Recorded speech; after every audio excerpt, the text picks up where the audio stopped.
because Trump's zero tolerance policy, that just felt cruel because there's a lot of people here that are doing well and zero tolerance. They just have to leave the country. I feel like that was inhumane of him. Yeah, but it's not their country though, and that's the. So let me just if I went to Mexico without being invited or allowed, and I took a job, and the Mexican government found out, what would the Mexican government do to me?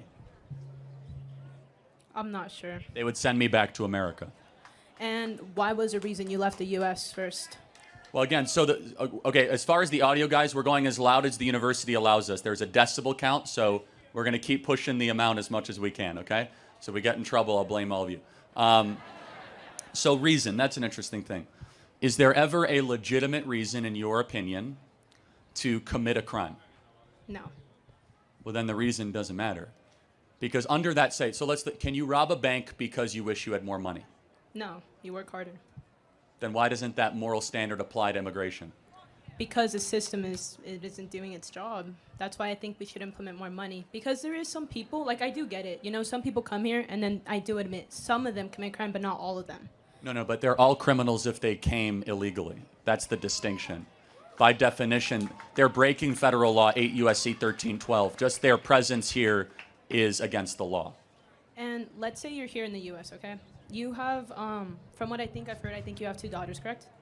Daughter and a son. Daughter and a son, okay. You have a daughter and a son. Let's say someone is attacking your family, targeting you guys. You love your children, I'm assuming. Well, hold on. I actually, every day we get death threats, so this is not an abstraction, and I'm not leaving America. That makes sense, but because the United States, so it's actually very real. Every day someone says they want to murder me and kill my family. I'm staying. But has anyone genuinely ever, driven to your house, done, a drive-by? I'm not going to get into the details. Okay. So, but here's the idea. And by the way, if we apply that logic, that if somebody is in danger, they're allowed to come to America, would you be okay welcoming in 500 million people into America? That's why we should implement the system to understand each you got to person's answer. case. Do you think 500 million people would be too many people?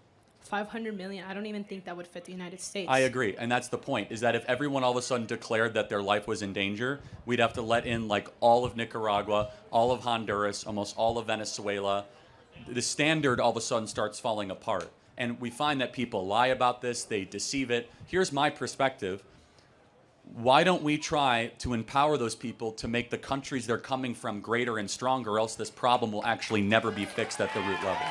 Does that make sense? It does make sense, and I wish it was that easy.